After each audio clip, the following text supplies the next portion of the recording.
tardes o buenas noches, dependiendo del lugar en el que usted se encuentre. Soy su amiga Nelly Acosta, de su canal de YouTube Salud a la Carta. Y aquí estoy, en esta ocasión acudo a nuestra cita de costumbre porque quiero, por la gracia de Dios, darle respuesta a una pregunta que me hacen cada vez más personas.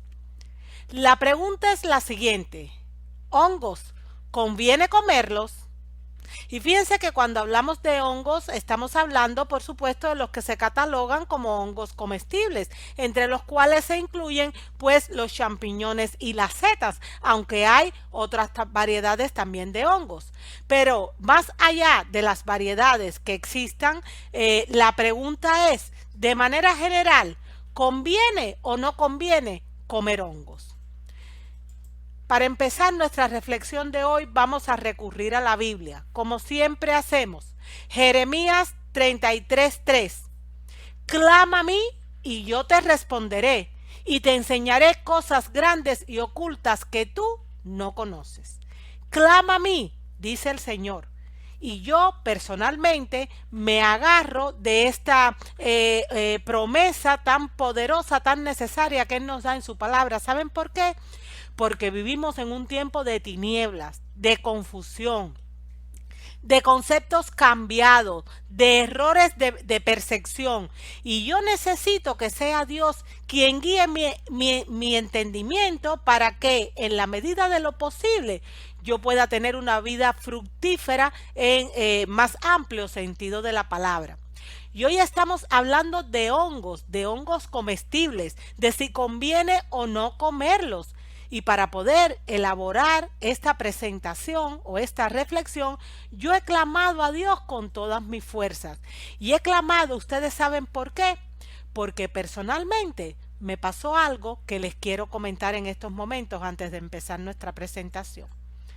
Yo soy persona de ciudad, o sea, he nacido y he crecido siempre en la ciudad, aunque hoy en día tengo ganas de irme a vivir al campo, cuando Dios lo permita. Y como persona de ciudad que soy y viniendo de Europa, de España, les puedo decir que habitualmente comía muchísimos hongos, muchos champiñones y muchas setas. ¿Saben por qué? Porque esto forma parte de la cultura culinaria española. De hecho, muchas veces con amigos los domingos salíamos al campo a recoger hongos. Hay incluso cursos que te adiestran o te enseñan cuáles son los hongos comestibles y cuáles son los venenosos, porque ha habido también muchos casos de personas que han muerto o han tenido problemas de salud serios debido a que han comido variedades de hongos que se consideran venenosos. Pasó lo siguiente, ya les digo, yo comía muchísimos hongos, además me encantaban, especialmente un arroz con seta que hacía una amiga en España que me encantaba. Pero vine a Estados Unidos y aquí me casé con una persona que es de campo, o sea, que ha crecido, ha nacido y ha crecido en el campo, aunque ahora pues en los últimos años ha vivido también en la ciudad. Y entre los platos que yo siempre le ponía cuando estábamos noviando, pues le solía hacer champiñones a la plancha, arroz con seta, pues los típicos platos con hongos que yo comía en España. Él con mucha educación pues siempre los aceptaba. Pero un buen día parece que él decidió comentarme pues la inquietud que tenía con respecto a lo que yo le estaba sirviendo. Y me dijo lo siguiente, me dijo, mira, tú eres de ciudad, pero yo he nacido y crecido en el campo. Y como hombre de campo que soy, yo puedo decirte que desde pequeño todos esos hongos que hoy en día tú te comes y hasta yo me estoy comiendo por acompañarte, yo desde siempre los veía crecer en lugares donde había pudrición en el campo. Siempre pasaba por ejemplo, donde habían charcas estancadas, donde había maderas, troncos de árboles caídos que se estaban pudriendo. Es ahí donde nacen esos hongos. Él me dijo, yo no soy experto en este tipo de comida, pero mi sentido común me dice que eso no debe ser bueno, porque de donde nace nacen de donde hay pudrición y putrefacción. Así que por favor yo te pido que no te enfades, pero que no me vuelvas a servir hongos. La verdad que eso que pasó a mí me impactó bastante, porque ya les digo, de toda la vida he comido muchísimos hongos y me encantaban. Así que decidí hacer lo siguiente, me puse a investigar, porque mi esposo es un hombre bien sensato y cuando él me está diciendo algo es porque detrás de eso hay una verdad. Y yo quise investigar porque no solo los comía, sino que enseñaba a las personas a cómo cocinarlos. Así que sobre mis hombros consideraba que había una gran responsabilidad.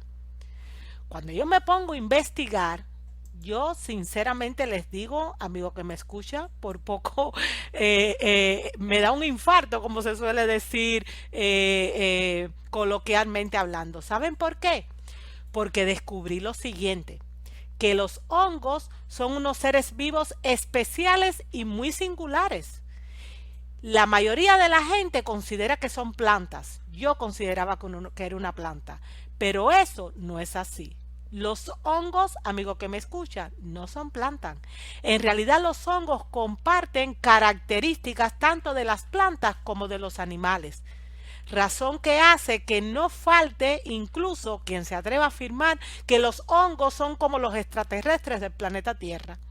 Fíjense que que en verdad, o sea, lo que pasa es que en verdad los hongos tienen características propias y singulares que los hacen diferentes al resto de los seres vivos que conocemos y forman un grupo propio dentro de la clasificación de los seres vivos que es el reino fungi, que no son plantas. Tenemos la idea de que los hongos son plantas. ¿Cuántas gentes vegetarianas y veganas no conozco que al igual que yo se compartían, o sea, dentro de sus platos semanales están los hongos porque están convencidos de que son plantas? Amigo que me escuche, eso es un error. No son plantas y y comparten características tanto de las plantas como de los animales. Eso lo vamos a ver dentro de unos momentos. Si usted decide quedarse conmigo viendo este estudio, vamos a entrar en detalles en este particular que le estoy comentando. Fíjense que nuestro tema se llama hongos, ¿conviene comerlos? Ya sabemos que no son plantas, aunque insisto, les voy a dar más detalles dentro de unos momentos. Pero la pregunta es, ¿conviene o no conviene comerlo? Porque puede que no sean plantas como los huevos y las personas decidan comerlo. Bueno, pues ya eso depende de la decisión de cada cual. Pero desde el conocimiento que voy obteniendo del estudio de la Biblia y de lo que la ciencia misma me confirma con respecto a los hongos, qué son y los que pueden hacernos, pues yo he elaborado esta reflexión para que usted no se quede con esta información, sino que le motive a usted también a hacer sus propias investigaciones para que pueda llegar a conclusiones correctas. Hongos, ¿conviene comerlos?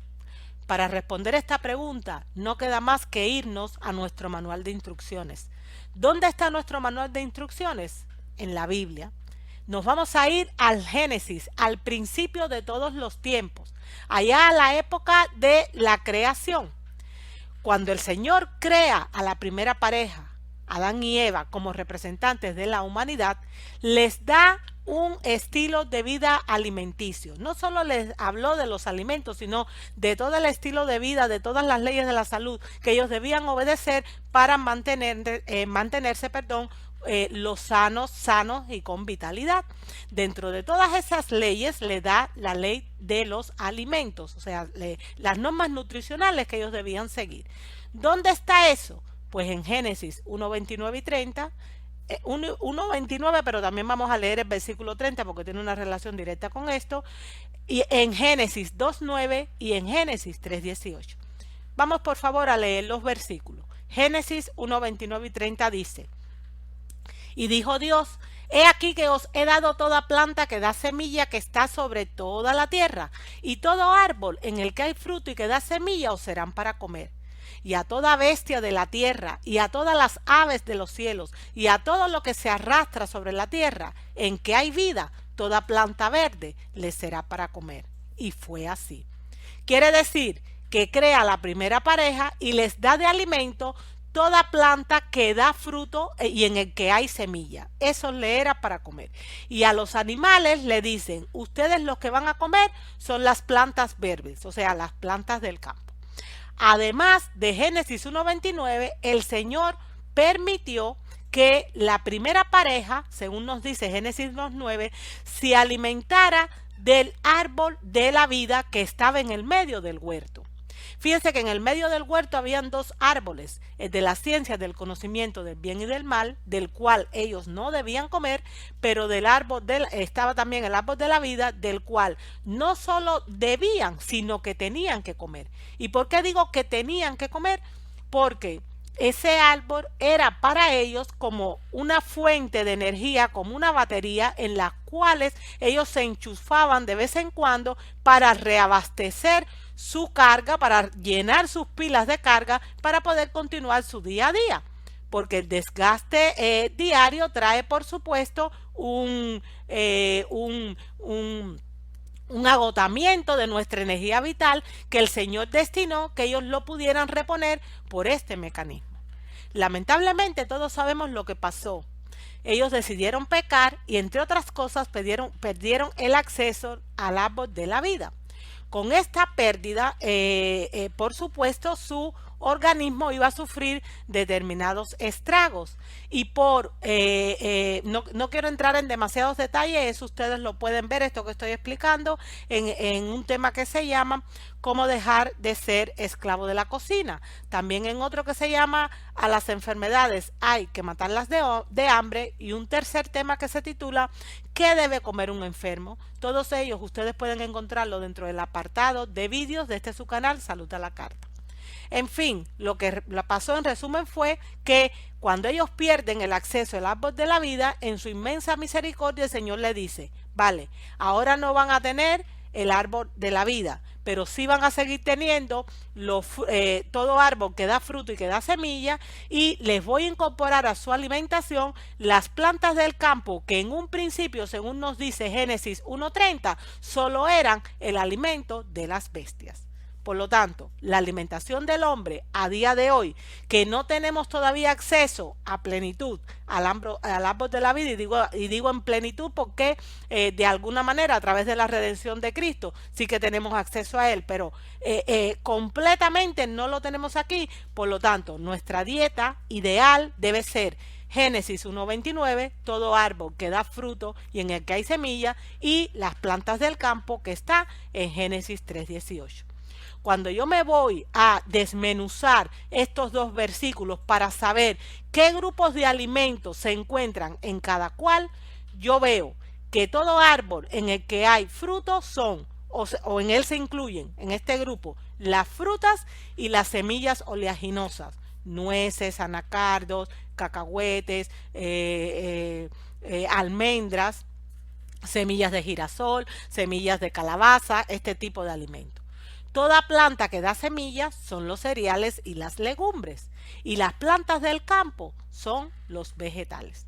Por lo tanto, Dios le dio al hombre 5 grupos de alimentos: frutas, verduras, cereales, legumbres y semillas. Y estamos analizando todo esto para saber si los hongos conviene o no comerlo.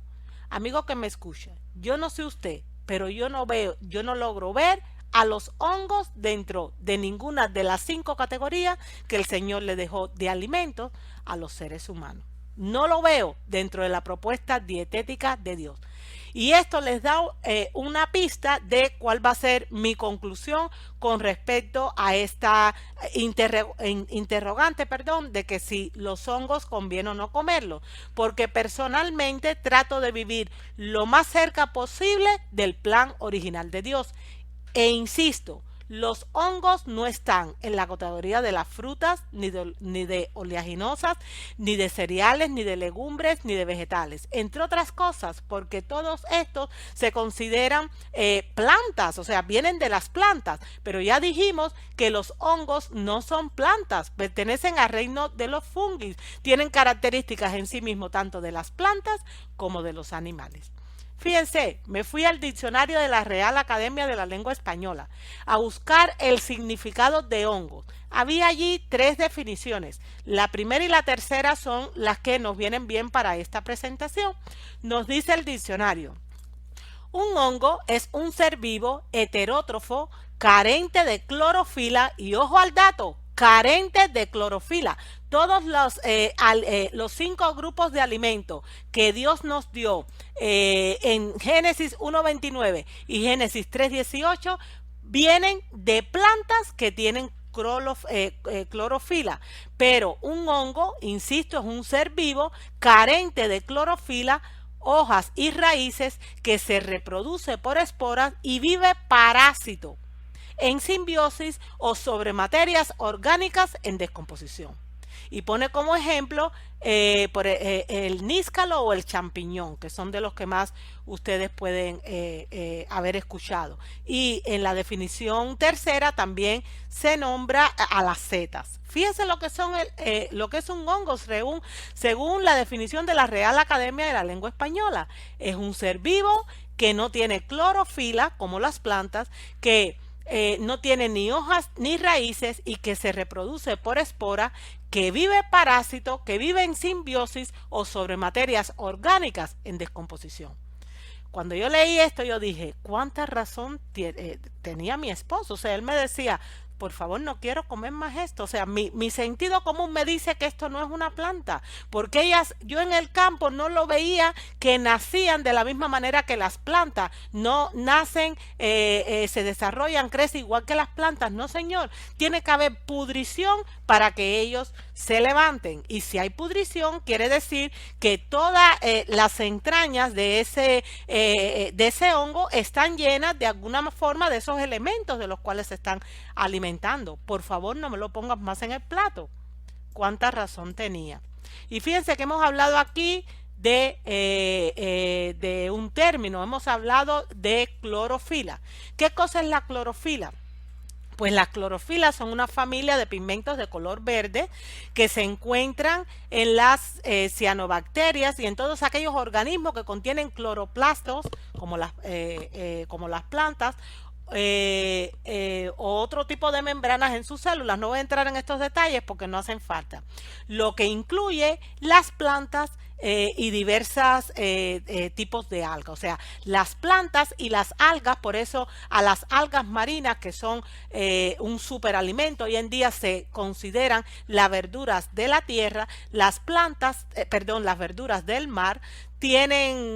Las algas tienen un mecanismo similar a las plantas de la tierra para elaborar la clorofila. Fíjense que la clorofila es una biomolécula extremadamente importante para las plantas, ya sea para las plantas terrestres como para las plantas acuáticas como las algas. Y que es crítica en la fotosíntesis de las plantas. Ahora vamos a ver qué cosa es la fotosíntesis, que es el proceso que permite a las plantas y a las algas producir energía a partir de la luz solar. Aunque aquí les he ya comentado por encima qué cosa es la fotosíntesis, permítanme ir un poquito más allá para que nos quede claro, porque fíjense que los hongos, a diferencia de las plantas, no tienen clorofila y no realizan la fotosíntesis. ¿Qué cosa es la fotosíntesis? Es un proceso químico que tiene lugar en las plantas con clorofila y mediante el cual las plantas utilizan la luz del sol, que es una fuente de energía, el agua y el dióxido de carbono o CO2 para obtener azúcares y otras sustancias ricas en energía, al tiempo que desprenden el oxígeno que nosotros como seres humanos necesitamos para respirar. En otras palabras, amigo que me escucha, no es más, o sea, la fotosíntesis no es más que el proceso mediante el cual las plantas fabrican su propio alimento. Eso no lo tienen los hongos. ¿Y saben por qué no lo tienen? Porque sencillamente no son plantas. Amigo que me escucha, los hongos se clasifican, según nos dice la enciclopedia, en un reino distinto de las plantas, de los animales y de las protistas. Así se llaman estos tres grupos de seres vivos. No pertenece a ninguno de los tres. Fíjense, los hongos se clasifican en un reino distinto al de las plantas y los animales, pero también al de las protistas. Vamos a verlo aquí con más detenimiento. Fíjense en esta diapositiva. Yo les digo, para elaborar esta reflexión, pese a que ya yo había escrito sobre algo sobre esto hace 2 años, que después le voy a leer la cita, en un libro que se llama De vuelta le den una guía de comida sana. Para elaborar esta reflexión, profundicé mucho más porque el conocimiento es progresivo y lo que yo conocía hace 2 años, ahí Dios permite en su inmensa misericordia que ese conocimiento vaya creciendo. Así que profundicé y pude tener acceso a información que yo no tenía cuando escribí el libro. Miremos esta diapositiva. Esta diapositiva y la información que le voy a leer posteriormente la extraje de una página oficial que se dedica al estudio de los hongos. Ustedes tienen la ubicación, por si quieren consultar la página, en la parte baja de este diagrama. Fíjense lo que descubrí. Los seres vivos, en realidad, todos los seres vivos que hay en el planeta se clasifican en 5 grupos diferentes.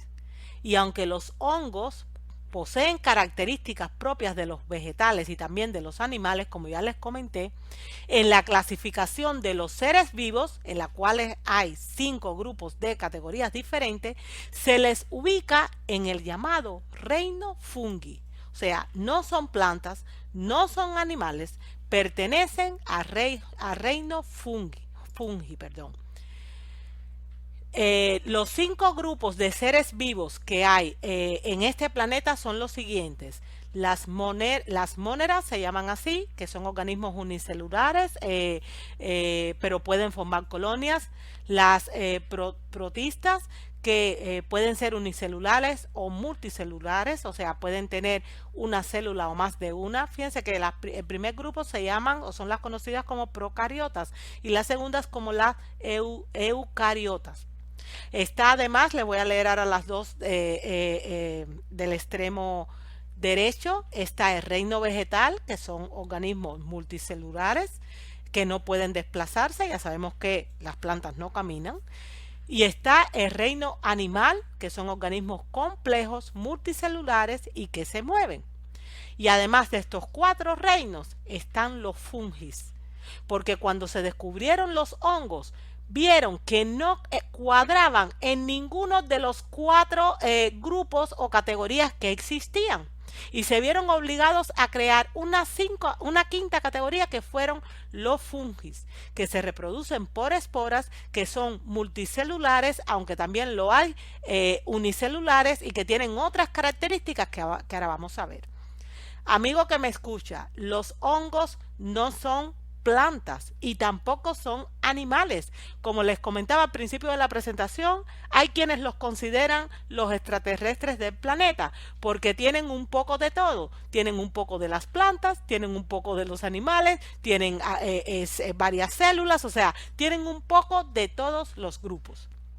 Fíjense que de esa misma página extraje una porción de un artículo que me pareció fascinante. Ya les digo, cuando escribí mi libro hace 2 años, De vuelta le den una guía de comida sana, yo no tenía este conocimiento, pero Dios me ha ayudado a encontrar este tipo de información para que este vídeo pudiese estar más enriquecido. Topé con este artículo que se titula El reino fungi entre lo vegetal y lo animal. Fíjense qué interesante lo que dice. Junto a las móneras y las protistas, los hongos constituyen el tercer reino de seres vivos que no se considera ni animal ni vegetal. Los hongos tienen aspecto de vegetal, pero a diferencia de las plantas no realizan la fotosíntesis. Ya vimos lo que eran la clorofila y la fotosíntesis, por lo que se alimentan de materia orgánica. Por eso viven en la putrefacción, de eso se alimentan. Todos los hongos o sea, se alimenta además de otras cosas, ahora lo vamos a mirar, pero son capaces de vivir en esa putrefacción. Todos los hongos, comparten características de las plantas y de los animales, por lo que no es posible encuadrarlos ni en el reino vegetal, ni en el reino animal, ni en uno ni en otro. Fue este problema taxonómico el que llevó a los biólogos a crear un nuevo reino en la clasificación general de los seres vivos, que es el que se conoce como reino fungi. Los hongos se reproducen mediante esporas, del mismo modo que las plantas lo hacen valiéndose del polen. Sin embargo, su alimentación es animal porque pueden transformar la materia orgánica en nutrientes y energía. Esta mezcla de aspectos vegetales y animales, es que es tremendo que estén mezclados características animales y vegetales en un hongo. Y como yo me los comía, porque yo era vegetariana en aquellos momentos, ahora soy vegana, como yo me los comía pensando que eran plantas.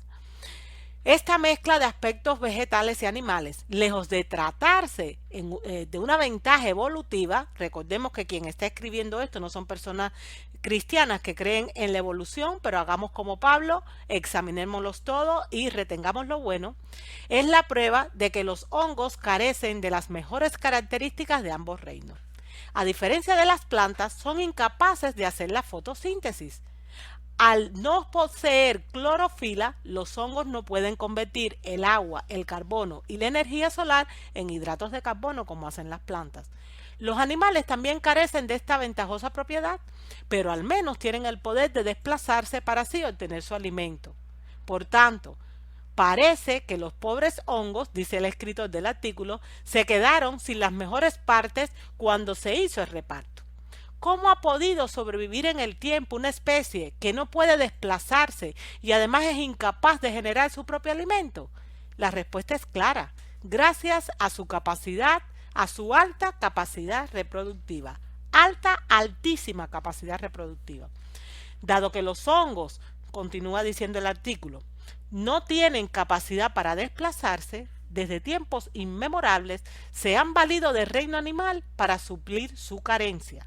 En este sentido, varios son los hongos que atraen a los insectos mediante el olor hediondo o la bioluminiscencia nocturna de las setas, o sea, como que se iluminan en la oscuridad. Algo similar ocurre cuando las frutas atraen al jabalí generando un intenso olor, similar al de las feromonas del animal. La seta no deja de ser un reclamo visual u olfativo con el que engañar al animal de turno. En todos estos casos, la intención última del hongo es lograr que los animales transporten o consuman las esporas, colaborando así en la ingeniosa supervivencia del reino fungi, porque no tienen otra manera de hacerlo. Amigo que me escuche, el artículo continúa diciendo, o termina diciendo, el reino de los hongos es un reino tan familiar como distinto a los 4 otros reinos existentes. Ya sabemos, amigo que me escucha, los hongos no son vegetales, no son animales, no pertenecen al grupo de las protistas ni tampoco al de las móneras. No pertenece a ninguno de ellos. Es un reino aparte, es un reino diferente, es un reino único, que es el reino de los fungis, que me gustó mucho esa frase de que de alguien que leí que decía que son como los extraterrestres del planeta, que ya les comenté. ¿Por qué? Porque tienen una mezcla tremenda en sí mismos, tienen un poco de cada uno de los demás reinos. Fíjense que hay nutricionistas, porque estamos hablando ahora de si los hongos conviene o no comerlos. Ya vimos que no están dentro del grupo de dentro de las 5 categorías de alimentos que Dios dio para la raza humana, no están ahí. Pero además de eso, hay nutricionistas que, biológicamente hablando, consideran a los hongos muy parecidos a la madera. Fíjense ustedes, consideran que los hongos, biológicamente hablando, son muy parecidos a la madera. Y además les doy otro dato. Es un hecho comprobado la capacidad que tienen los hongos de almacenar cadmio proveniente de la lluvia ácida. El cadmio es un metal pesado, altamente tóxico para el organismo. O sea, en este sentido hacen una función un poco como ecológico, son capaces de recoger en sí mismos todo ese cadmio que es venenoso para nuestro cuerpo, haciendo que se concentren en ellos y disminuyan las concentraciones que hay, suelto en el ambiente. Si ellos son capaces de retener en sí mismos todo ese cadmio que es tóxico para el cuerpo y resulta que yo me como los hongos, sea de la variedad que sea, setas, champiñones, lo que sean, ¿dónde ustedes creen que va a ir a parar el cadmio, amigo que me escucha? Saben, con respecto al cadmio, quise averiguar en una fuente oficial qué es o cuáles son los efectos que tienen sobre el organismo humano. Llegué a la página oficial de la Organización Mundial de la Salud, que es el máximo órgano rector en materia de salud a nivel mundial. Quise ver lo que ellos decían con respecto al cadmio y su relación o su influencia sobre la salud de los seres humanos. Y para mi sorpresa encontré que el cadmio, que ya sabemos que es un metal pesado que se concentra muchísimo o que los hongos son capaces de concentrarlo a unos niveles altos, encontré que ese cadmio tiene efectos tóxicos en los riñones y en los sistemas óseo y respiratorio y además está clasificado como carcinógeno para los seres humanos. Dicho en otras palabras, amigos que me escuchan, las altas concentraciones de cadmio en nuestro cuerpo nos da cáncer, nos daña los riñones, nos daña el sistema óseo. Y ya sabemos que hay altas concentraciones de cadmio en los hongos. Ellos tienen la capacidad de recogerlo porque, les repito, hacen como esa función ecológica de limpiar el medio ambiente reteniendo todo ese cadmio que es tóxico y que está contenido sobre todo en la lluvia ácida dentro de sus propias entrañas. Por lo general, nos dice la Organización Mundial de la Salud, ese cadmio está presente en el medio ambiente en niveles bajos, en niveles que eran tolerables para los seres humanos. Sin embargo, la actividad humana ha incrementado considerablemente estos niveles. Fíjense que de todos los metales pesados que hoy en día se han convertido en asesinos de la humanidad, en realidad eran elementos que el mismo Señor dejó, digamos que enterrados en las entrañas de la tierra. Pero desde que empezó el proceso de industrialización, el hombre empezó a cavar, empezó a sacar pues una serie de materiales que en su inmensa misericordia habían estado vetados al consumo y a los ojos humanos. Eso ha traído consigo una contaminación de este planeta sin precedente. Y entre los metales tóxicos que han salido debido a la actividad de la revolución industrial, en la que de una forma u otra todos hemos formado parte, dentro de esos metales tóxicos está el cadmio, que insisto, es cancerígeno, según dice la Organización Mundial de la Salud, daña el sistema óseo, daña el sistema respiratorio, daña los riñones. Y resulta que los hongos tienen una capacidad tremenda de concentrar cadmio dentro de sí. Amigo que me escucha, la reflexión de hoy se titula ¿hongos conviene comerlos?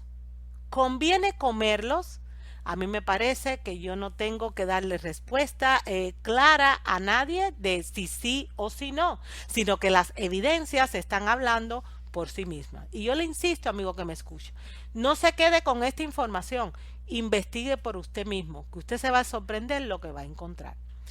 Cuando empezamos la presentación, les comenté que en mi libro De Vuelta al Edén, una guía de comida sana, lo escribí hace 2, 3 años, hace ya, estamos ahora en el 2019, y bajo el subtítulo, de hongos compartiendo conclusiones, yo traté de informar a tantas personas que me escriben con esta inquietud de si deben o no comerlo, traté de informar pues con el nivel de información que yo tenía en aquellos momentos. Del libro extraje esta porción que en estos momentos comparto con ustedes. Yo escribí como sigue. Aunque nos guste pensar que las setas, los champiñones, las gírgolas y los portobelos son vegetales, y a mí como me gustaban los portobelos, la realidad es que no lo son. Todos pertenecen a la familia de los hongos, o sea, fungi, catalogados como comestibles. Ensaladas, guisos, arroces, pastas y salsas son algunas de las preparaciones que los incluyen entre sus ingredientes. Según no pocos criterios, algunos de ellos pueden ser muy nutritivos debido a su alto contenido en agua, proteínas, vitaminas, minerales y fibra, siendo además bajos en calorías. pero que tengan esos componentes no hace de esos peculiares organismos un producto beneficioso para el consumo humano.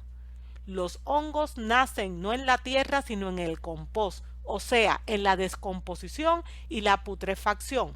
Y fíjense que sabemos perfectamente que el compost, o sea, organismos que se puedan, lo que se utiliza para elaborar el compost, pues es muy útil para crear abonos naturales. Pero permítame un momentito, ahora vamos a llegar ahí.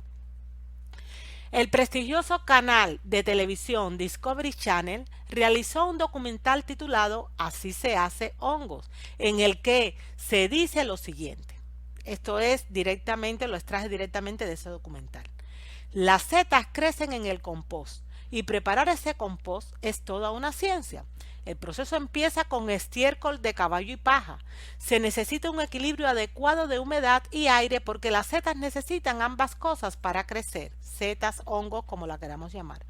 Los que cultivan setas tienen que remover la mezcla con frecuencia para que se airee, además de regarlas todos los días durante una semana. Este proceso desencadena una gran actividad química y biológica.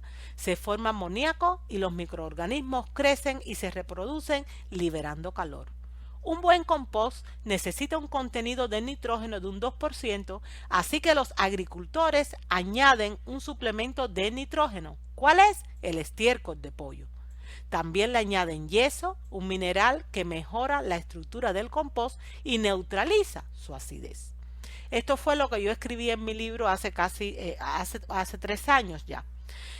Y les decía, mientras les leía la cita, que usted puede pensar, bueno, ese compost que se realiza, que al final no es más que materia putrefacta, en realidad sirve de abonos naturales para las plantas. Pero fíjense que ese compost viene sobre todo de el estiércol o los excrementos de animales como el caballo o los pollos o las aves. Pero hay un elemento que nosotros tenemos que tener en cuenta con respecto a ello. ¿Y saben qué cosa es? Que las plantas, esas plantas que Dios nos dio y de las cuales nacen los alimentos, de los cuales forman parte esos 5 grupos que yo les mencioné, esas plantas cuentan con antídotos naturales que actúan contra elementos peligrosos. Todas esas plantas, recordemos que tienen clorofila y hacen la fotosíntesis, pero los hongos no. Son mecanismos de filtraje y purificación que les permite, por ejemplo, extraer los nutrientes de la tierra o de los abonos orgánicos, como el que viene de los excrementos de animales, mientras desechan elementos perjudiciales que no incorporan en su interior. ¿Por qué? Porque tienen estos antídotos naturales, tienen estos mecanismos de filtraje y purificación que no tienen los hongos, porque no son plantas. Esos antídotos en realidad se llaman fitoquímicos y son sustancias biológicamente activas que actúan como sistemas de protección incluso frente a virus, hongos, bacterias y parásitos y también frente a otros elementos. Los hongos, amigo que me escucha, no lo tienen. No son plantas, son hongos y no tienen los mismos mecanismos que tienen las plantas, incluyendo estos de purificación o de filtraje. Por eso son capaces de retener en sus entrañas cantidades tan elevadas de cadmio, ese metal pesado que según la Organización Mundial de la Salud es cancerígeno para los seres humanos. Amigo que me escucha, los hongos no son plantas, son hongos. Forman parte de los 5 grupos de seres vivos en los cuales están clasificados todos los seres vivos que hay en este planeta y que comparten características tanto de animales como de plantas. Por eso son o se les llaman o a quien les llaman los extraterrestres del planeta Tierra. En resumen, a la pregunta que hoy nos ha ocupado, ¿hongos conviene comerlos? Esta es mi respuesta. A diferencia de las plantas verdes, a diferencia de las plantas verdes que necesitan la luz del sol para realizar la fotosíntesis y que tienen clorofila, los hongos necesitan aire porque inhalan oxígeno y exhalan dióxido de carbono. O sea, hacen el proceso contrario de las plantas, tienen una respiración igualito que los seres humanos. Los hongos no forman parte de los alimentos dados por Dios al hombre desde el principio. Génesis 1.29 más Génesis 3.18. Por lo que su inclusión en la dieta es razonablemente cuestionable. Personalmente, ni los recomiendo ni los consumo. Los consumí durante muchísimos años mientras yo no tuve acceso a esta información. No quiero comer cosas que resulten contaminantes para mí. Solo quiero alimentarme de aquello que venga del reino de las plantas, porque es lo que el Señor estipuló para la alimentación de los seres humanos. Y en ese sentido, los hongos no forman parte de esta categoría porque comparten características tanto de las plantas como de los animales. Por lo tanto, personalmente, hace mucho tiempo que los he excluido de mi plato. Pero cada persona debe llegar a sus propias conclusiones. Cada persona debe investigar por sí mismo y concluir al final si debe o no seguirlos comiendo. Antes de terminar esta presentación, quiero también comentarles lo siguiente. Hay hongos que de forma milenaria se han considerado como medicinales, como es el caso de reishi y la seta shiitake. Pero de eso no vamos a hablar en estos momentos. Vamos a dejarlo para otra presentación. Amigo que me escucha, yo espero y deseo que esta reflexión que se ha titulado Hongos, conviene comerlos, haya sido de tanta bendición en su vida como lo ha sido en la mía a medida que me he ido llenando de toda esta información. Y espero y deseo que, si Dios lo permite, muy pronto usted y yo podamos reencontrarnos en un próximo vídeo. Y hasta que eso acontezca, es mi deseo que el Señor derrame sobre usted y sobre mí las más ricas bendiciones del cielo. Nos vemos pronto, amigo que me escucha. Hasta luego.